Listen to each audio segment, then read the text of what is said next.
Seja bem-vindo ao mundo marcial. As artes marciais mistas podem parecer um novo esporte, mas na verdade remonta ao início dos anos 1900. Somente em 1993, que o MMA ganhou reconhecimento internacional quando o UFC foi criado. Bruce Lee se tornou uma figura icônica no mundo das artes marciais mistas após sua morte e agora é considerado por muitos como um de seus fundadores. Mas qual é o raciocínio por trás de muitos que dão a Bruce Lee esse credenciamento? Bruce Lee é amplamente considerado o pai do MMA por causa de sua filosofia de combinar aspectos de várias disciplinas de luta em um estilo pessoal. Este é um princípio fundamental para qualquer lutador de MMA que entre no ringue. Um lutador que se apega rigidamente a uma disciplina está em desvantagem. Nesse vídeo, ilustrarei mais detalhes para explicar por que as pessoas consideram Bruce Lee o pai do MMA. Por que Bruce Lee é visto como o pai do MMA? Bruce Lee não foi a primeira pessoa a misturar disciplinas de esportes de combate, mas ele era um visionário no mundo das artes marciais, que desafiava normas e reconhecia as restrições ao limitar-se a um único estilo de luta. Bruce Lee foi o primeiro artista marcial conhecido que conceituou essa mentalidade em uma filosofia de incorporar aspectos de vários estilos ao seu próprio estilo. Encarnação original do MMA. O conceito de artes marciais mistas como competição não é um conceito novo. Mencionei que ele só é considerado um esporte desde o início dos anos 1900, mas, na verdade, remonta muito mais além disso, de volta aos dias das Olimpíadas da Grécia Antiga. Esse esporte de luta chamado pancrácio foi incluído nos Jogos Olímpicos em 648 a.C. Havia muito poucas regras para esse esporte, onde todos os tipos de golpes e travamentos nas articulações eram considerados legais, e as únicas atividades que não foram permitidas na partida foram o comportamento antidesportivo de morder e arrancar os olhos. As lutas não foram divididas em rodadas, mas continuavam até que um lutador não conseguia mais continuar a luta ou era submetido à submissão, o que era indicado levantando o dedo indicador. O esporte provou ser um sucesso nas Olimpíadas e foi um dos eventos mais populares que os espectadores apoiaram avidamente. Esta não é a única versão da competição de combate misto na história da humanidade.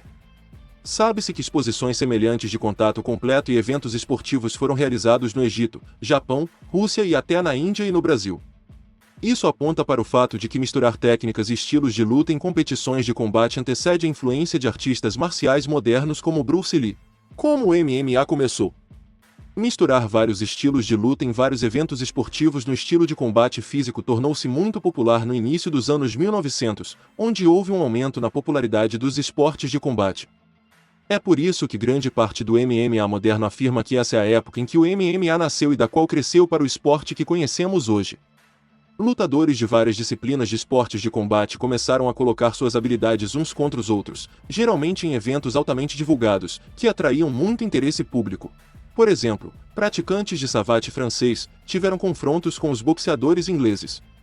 Lutadores de savate também enfrentaram campeões do judô, e os boxeadores foram comparados com estudantes de karatê. Essa mistura de artes de combate foi o berço dos modernos eventos da competição de MMA, onde lutadores que não limitam suas habilidades a uma disciplina de luta são comparados entre si. Quem é o fundador do MMA moderno? A mistura de disciplinas de combate no início dos anos 1900 não deve suas origens como uma ideia a uma pessoa em particular. Não havia organizador ou promotor individual para esses eventos que pudessem apontar para uma pessoa como fundadora do MMA. Houve algumas personalidades notáveis que contribuíram para o crescimento e desenvolvimento do MMA e que lideraram sua popularidade entre o público em geral. Já em 1901, havia lutas organizadas entre campeões em eventos altamente divulgados. Frank Slavin, um candidato ao título de boxe, enfrentou o campeão de luta livre Frank Gotti. Até o famoso campeão de boxe Muhammad Ali entrou no ringue com o campeão japonês de luta livre Anthony Inoki em uma luta que foi anunciada como a Guerra dos Mundos, que terminou empatado. O MMA foi formalizado em 1993 com a formação do UFC, fundado por Rorion Gracie e promotor de luta Art Devi. Então, onde Bruce Lee se encaixa na imagem da história do MMA moderno e por que ele é acreditado como um dos pais desse movimento de luta? Bruce Lee foi uma figura icônica que ganhou apelo público através de seus filmes e suas proezas em artes marciais. O aspecto mais notável sobre Bruce foi que, ao estudar artes marciais tradicionais, ele reconheceu que nenhum estilo era perfeito isoladamente, e cada estilo tinha pontos que funcionavam a seu favor, mas também apresentavam pontos fracos em certas áreas. Ele também reconheceu que as pessoas não têm a mesma forma e estrutura corporal, o que tornou certas artes marciais impraticáveis para praticar. A filosofia de Bruce Lee em relação às artes marciais pode ser resumida em suas famosas citações. Pesquise sua própria experiência. Absorva o que é útil, rejeite o que é inútil, adicione o que é essencialmente seu. O melhor lutador não é um homem de pugilista, karatê ou judô. O melhor lutador é alguém que pode se adaptar a qualquer estilo.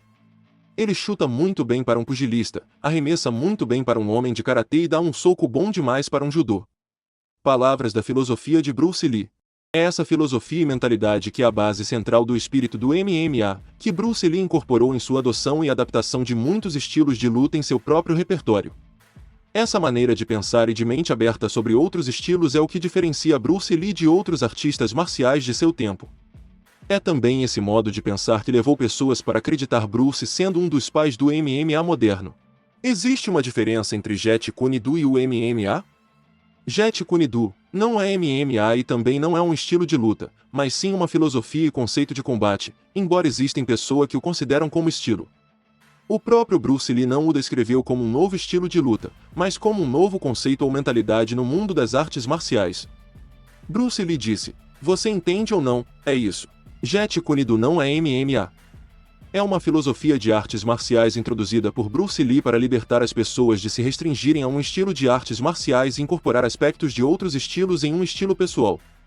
Jeet Kune Do não é o mesmo que MMA, mas o conceito de Jeet Kune Do está no coração do MMA. Jeet Kune Do é ensinado, e há movimentos associados à disciplina, mas nunca foi concebido para ser um estilo estático e isolado, mas um conceito que permitiria ao praticante ter a mente aberta sobre outros estilos e incorporar aspectos deles em seu próprio estilo. Como tal, o Jeet Kune Do é dinâmico e em constante mudança e permite que um lutador se adapte ao seu oponente e utilize uma ampla gama de técnicas para combater o estilo do oponente. Isso torna um lutador mais versátil e capaz de se adaptar às mudanças nas condições e habilidades de combate que seu oponente está exibindo. A diferença marcante entre Jeet Kune Do e MMA é que o MMA é um esporte que é governado por regras, e as técnicas usadas no esporte só podem ser usadas dentro dos limites das regras. Jeet Kune Do não possui regras e qualquer técnica útil é incorporada para a sobrevivência nas ruas. Bruce Lee é frequentemente considerado como um dos pais do MMA moderno. Sua filosofia das artes marciais, Jeet Kune Do, era de muitas maneiras um precursor das artes marciais mistas e continuaria a influenciar gerações de combatentes. A popularidade do UFC e de outros grandes eventos artísticos marciais mistos aumentou exponencialmente desde a morte de Bruce Lee. Parece apropriado que seu trabalho continue inspirando aqueles que o seguem. Os combatentes do MMA de hoje ainda são influenciados pelas filosofias de Bruce Lee sobre luta, como técnicas de autodefesa e métodos de treinamento físico para qualquer pessoa que queira entrar em forma ou apenas precise de algum exercício. Bruce Lee deixou muitas lições valiosas que ele compartilhou com as pessoas sobre como elas poderiam viver suas vidas através de muito trabalho e dedicação e ter a mente aberta sobre tirar o bem de várias disciplinas e fazendo o seu próprio. Sua influência varia de pessoas que não praticam artes marciais até lutadores no ringue, e seu legado e contribuição para o estabelecimento e o desenvolvimento do MMA são inegáveis.